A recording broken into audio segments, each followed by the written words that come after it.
నేడు నిరంతరము ఏకరీతిగా ఉండి మార్పు లేని దేవుడైన యేసుక్రీస్తు పరిశుద్ధ నామముని ఉదయకాల శుభములు మీకు తెలియజేస్తున్నాను. ఈ దిన దేవుని యొక్క వాక్య ధ్యానము మత్తయి సువార్త 5వ అధ్యాయము 10వ వచనము. పరలోక రాజ్యంలో ఎవరు ప్రవేశిస్తారు అంటే నీతి న్యాయము కొరకు హింసింపబడేటువంటి వారు అని ప్రభు సెలవిస్తున్నారు. ఈ లోకంలో తన యొక్క కులాన్ని బట్టి, తన యొక్క అవినీతి అక్రమం బట్టి, తన యొక్క మతాన్ని బట్టి హింసింపబడేటువంటి వారు ఉంటారు. కానీ నీతిని బట్టి హింసింపబడేటువంటి వారు చాలా తక్కువ.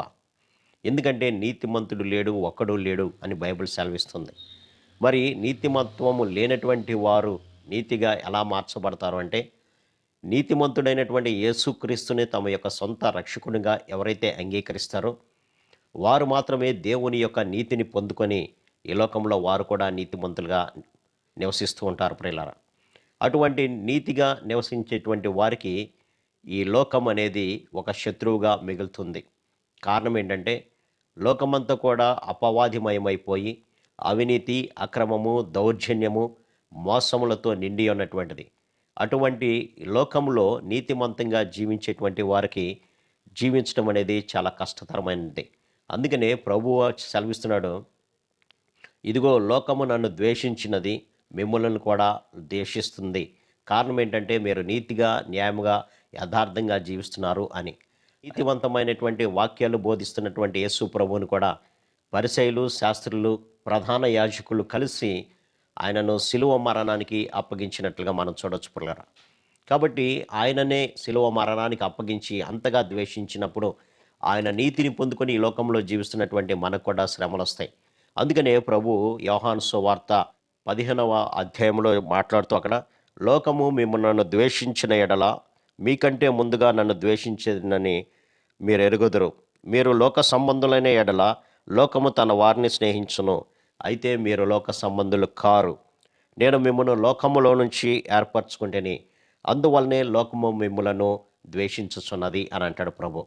అవును ప్రియులార, లోకంలో ఉన్నటువంటి పాపం అనేది మనకు అంటకుండా ఉండటానికి దేవుడు మనల్ని పరిశుద్ధపరిచి తన యొక్క నీతిని మనకిచ్చాడు. కాబట్టి ఆయన నీతిని పొందుకున్నటువంటి మనము నీతిగా జీవిస్తున్నాము కాబట్టి లోకము మిమ్ములను ద్వేషిస్తుంది అని అంటాడు ప్రభు.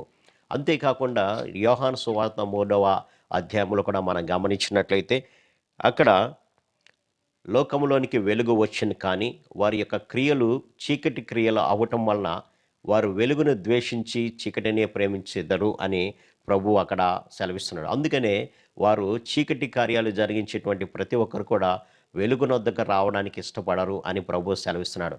కాబట్టి ప్రభువు యొక్క నీతిని పొందుకున్నటువంటి మనము నీతిగా జీవిస్తున్నప్పుడు కొన్నిసార్లు శ్రమలు రావచ్చు, కష్టాలు రావచ్చు, శోధనలు రావచ్చు. అయితే వీటన్నిటి నిమిత్తమై మీరు భయపడవద్దు, కానీ మరింత నీతివంతంగా మీరు ఉండడానికి ప్రయత్నించండి అని అంటాడు ప్రభు.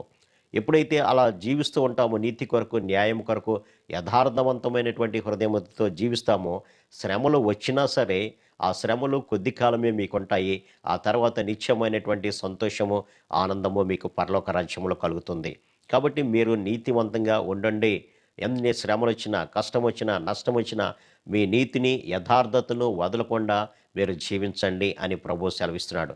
యోబు జీవితంలో అన్ని శ్రమలు వచ్చినప్పటికీ కూడా ఆయన దేవుడిచ్చినటువంటి నీతిని వదులుకోలేదు, దేవుడిచ్చినటువంటి యథార్థతను వదులుకోలేడు. కాబట్టే ఆయన రెండంతలుగా ఆశీర్వదించబడినట్లుగా మనం చూడొచ్చు.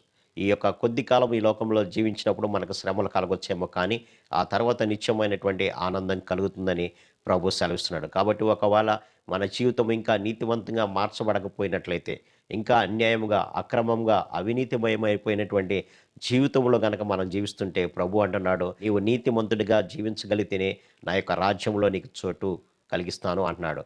కాబట్టి మన జీవితాలను పరిశీలన చేసుకుందాం. నీతివంతమైనటువంటి జీవితాన్ని మనం జీవిద్దాం. ఆయన ఇచ్చేటువంటి నిత్య రాజ్యానికి చేరదాం. అట్టి కృపా పరిశుద్ధాత్మ దేవుడు మనందరికీ దయచేయను గాక.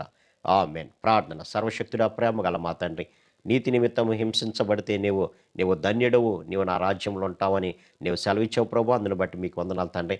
మా జీవితాలను పరిశీలించుకొని ఎక్కడైతే మాలో అవినీతిమయమైనటువంటి జీవితం ఉందో దాన్ని సరిచేసుకొని నాయన మీ నీతిని పొందుకొని మీ రాజ్యానికి వారసులయ్యే భాగ్యం ప్రతి బిడ్డకు దయచేయమని యేసు నామమున అడిగి వేడుకొంచున్నాం తండ్రి. ఆమేన్. God bless you.